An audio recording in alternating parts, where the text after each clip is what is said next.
We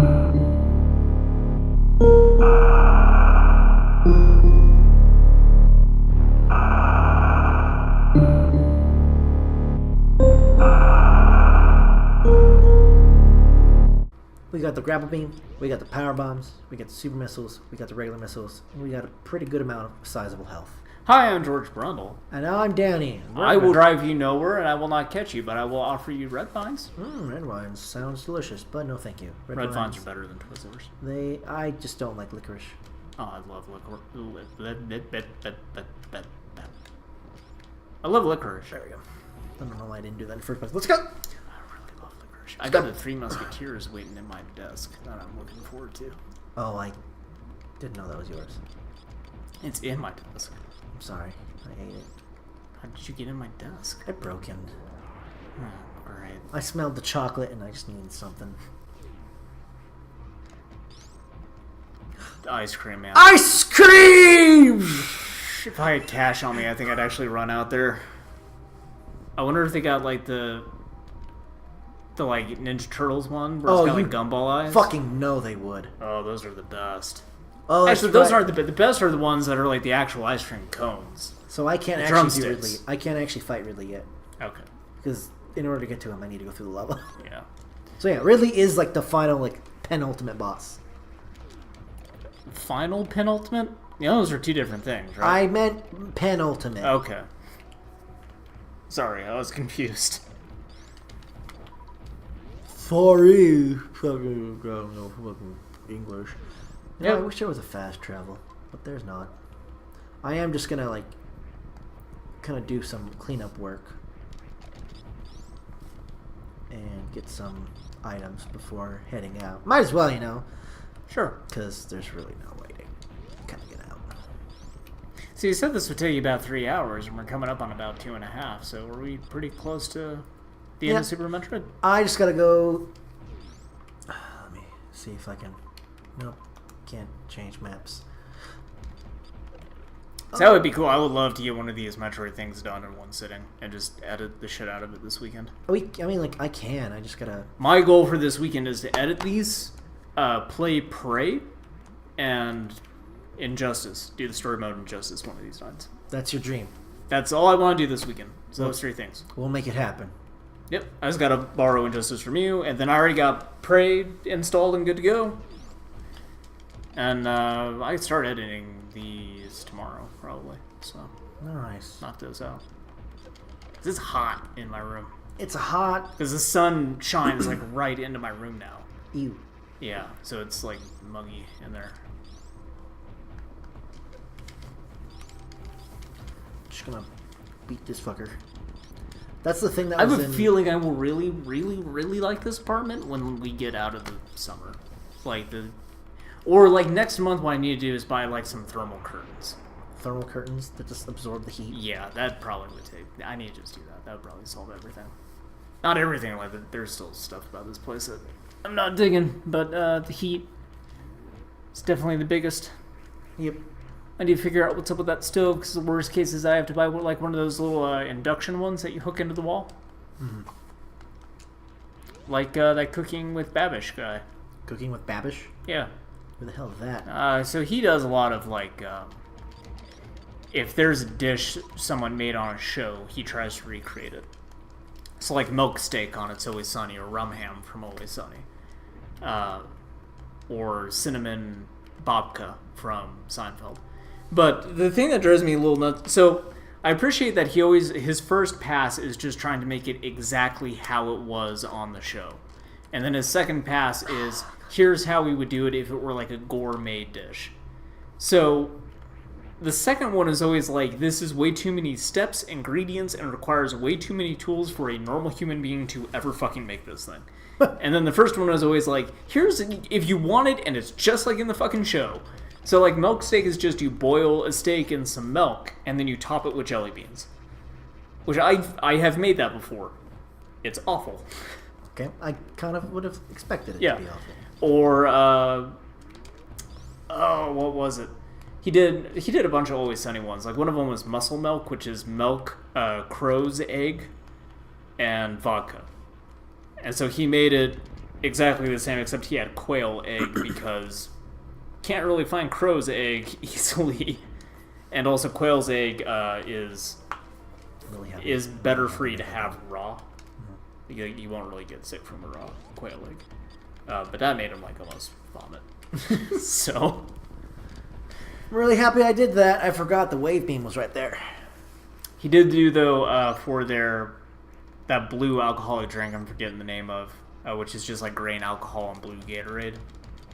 He did like a version of that was actually like a more thought out mixed drink that actually looks kind of easy to put together, and I want to try it. He says it tastes really good. It looks really, really good. So let's do it. Gonna. Okay.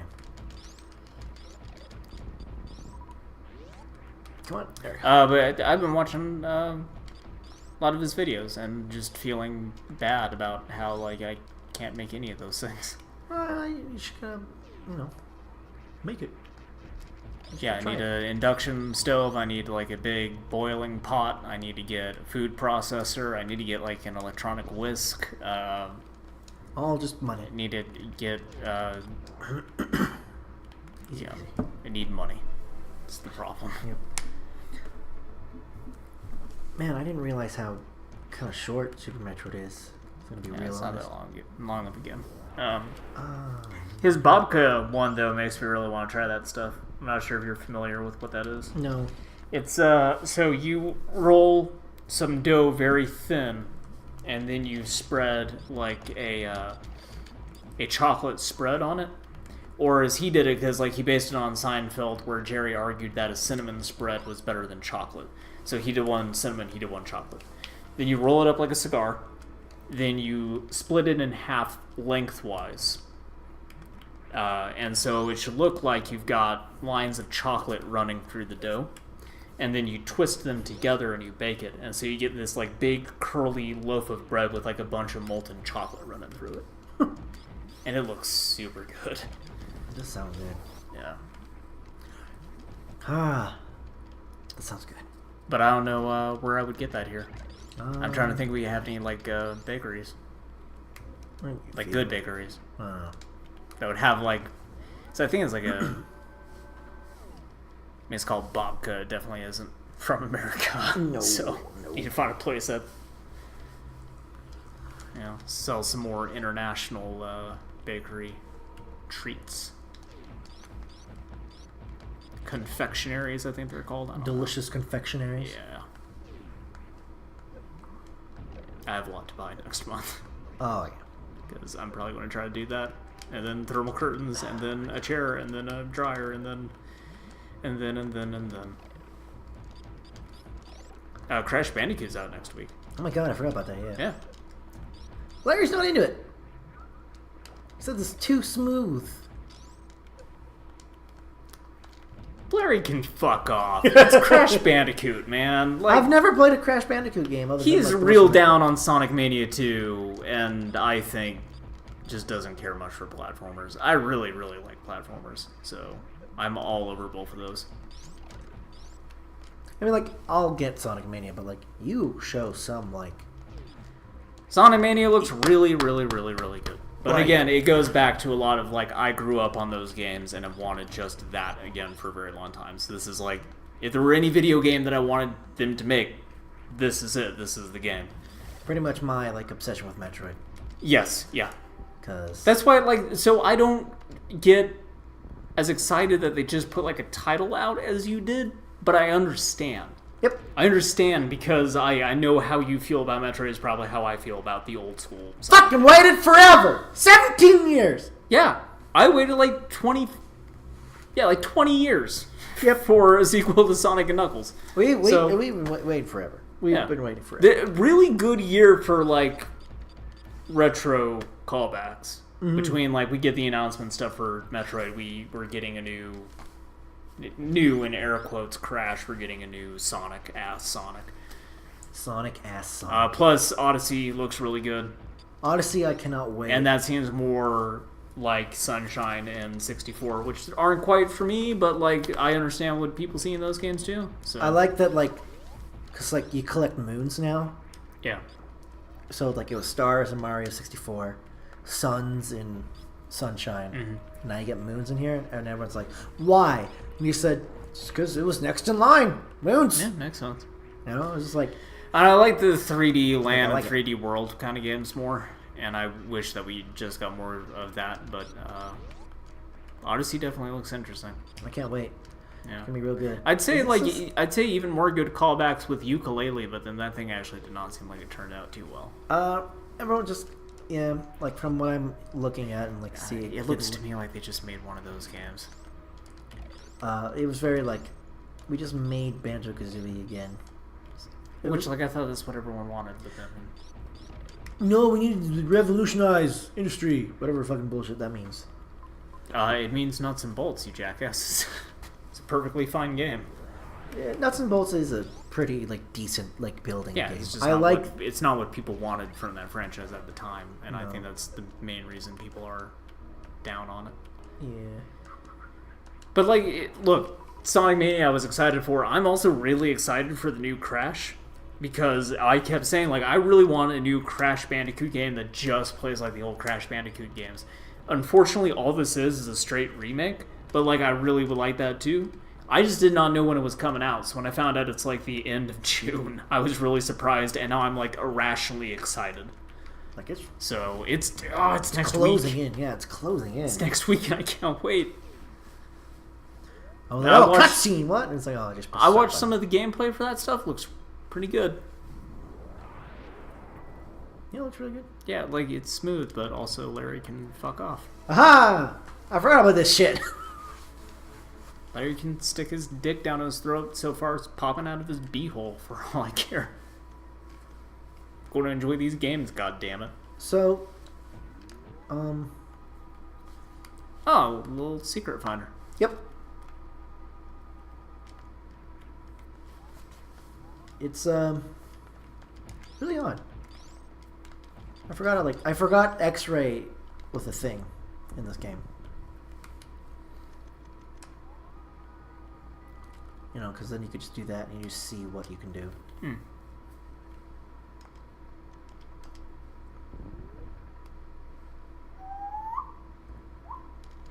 Yep. Oh, what's funny is I got the first 3 Crash games on my PlayStation 3. Barely played them. Oh, no! Oh, sweet Jesus, no!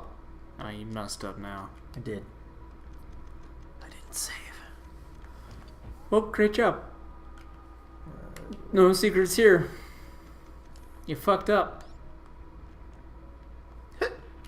Oh, okay, good.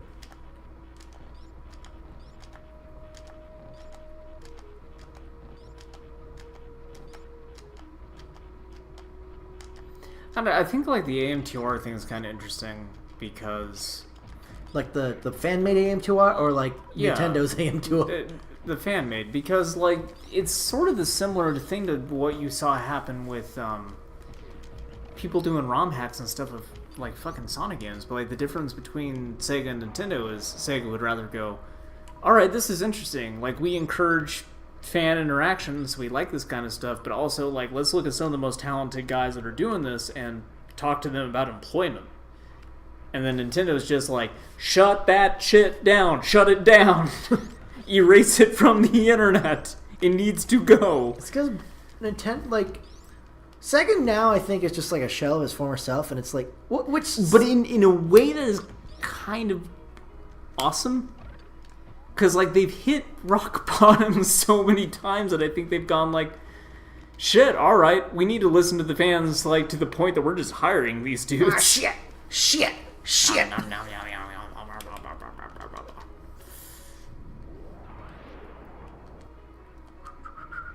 Like, Sega's doing that whole incentive with, like, retro games where they're like, yeah, we're gonna, like, revisit a lot of old titles that we've kind of sat on for a while.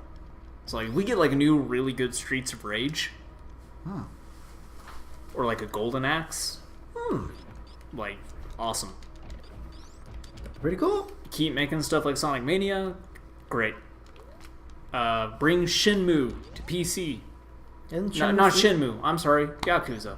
Because Sega already just said, like, we're interested. Yeah, I saw that interview where they're like, yeah, the Yakuza on PC is something that we keep hearing about. Like, we're really interested in maybe doing that. And stuff like Persona on PC would be really cool. Because now that they're the publisher for that, that's their call. Well, sorta. I think they got paid a bunch by Sony to, console exclusivity. But we'll just see. I'm consistently surprised that Sega is still around, and then surprised about how cool they can be with things while at the same time not quite getting it. But I really appreciate that they, out of just about anybody else, are like 100% on board with like fan creations. Like, you don't see many people lean into it like that. Like, the only other people I can think of is like, Bethesda is cool with like mods and stuff like that. Well, like, I mean, they don't handle it the best way. So, like, the thing about the creation mods, the creation mode thing is like, it's like this one's now like, this is now premium like content. It's not mods. You can have mods, but it's like, does that mean that when my character gets a blowjob, my dick will go into the other character's mouth instead of their fucking forehead? Yes. Okay. All right. I'll pay money for that. Yeah. Now Bethesda will look at mods and say, okay, is this mod worth our money? And they'll say yes. And so, like, it's like how some other games like have been doing like custom content from other people. But my whole point here is you got you got companies like Nintendo who that don't want any of that shit. Don't mod our games. Don't make ROM hacks of our games. Don't make fan games. Don't do anything with our IP. Don't even fucking put a video up on the internet that is not passed by us that we can't monetize in some way. Nintendo's just fucking old farts and shit. But then you got guys like Sega and Bethesda who are just like, dude, you're making shit for a game. Like, that's awesome. Like, thank you for enjoying our game so much that you're willing to do something like this. Nintendo's just old farts. Like I said, they're just fucking... So I appreciate it. I mean, regardless of how good their games are, because like I'm not a huge fan of Bethesda's games, and Sega I think is still like super Bethesda's hit or miss. games are just really, but like I appreciate, I really wish they'd like also to change their fucking engine. To be fair, Bethesda also like fucked up hardcore with that kind of stuff at first with their whole like paid mods on Steam. Yeah, like, I know what they were trying to do, but, like, this one... I feel like if people gave it a chance... I still don't know all the details about this new one, but basically the immediate thought, again, of paid mods... Yeah, basically, like, if you read it, it says that you cannot make, like, a mod that's already free and put it up on there. Okay. It has to go through and, like, Bethesda's own kind of, like, QA. And be like, is this thing, like... Again, a lot of this like hinges on me actually having Bethesda games that I want to mod, and it's basically just like have the by the way, there's ghosts, skulls. That's a ghoul, not a ghost. Oh, excuse me. I know a thing or two about this already. Okay. I'll hold you. Well, please hold me because I'm very scared. Don't hold me. Don't hug me. I'm scared. That was a decent web series, and people weren't coming up with dumbass theories about it. That was like a risk. I learned about epileptic trees as a trope the other day, and now can't help but think about that every time I see dumbass theories. That whole trope is just when a fandom or an individual comes up with a dumb theory for something in like for any kind of media. It's like based on when they were talking about like how the trees swayed in Lost, and someone came up with this idea that like the trees had epilepsy or something like that. And so it's like just this trope that you use to explain anytime it's a dumb fan theory. And so I'm watching a lot of Twin Peaks, and like all that has been is dumb fan theories. Those poor fools. Oh, I can't even go through here. Which is how I found out about that trope. Excuse me. Was somebody leaking to the TV Tropes page after someone came up with a stupid fan theory. Yeah, we'll be back next time. We'll be back. This is a very long episode, probably. Yeah. I stopped looking at the clock a while ago. Betty, bye. Goodbye. Bye-bye.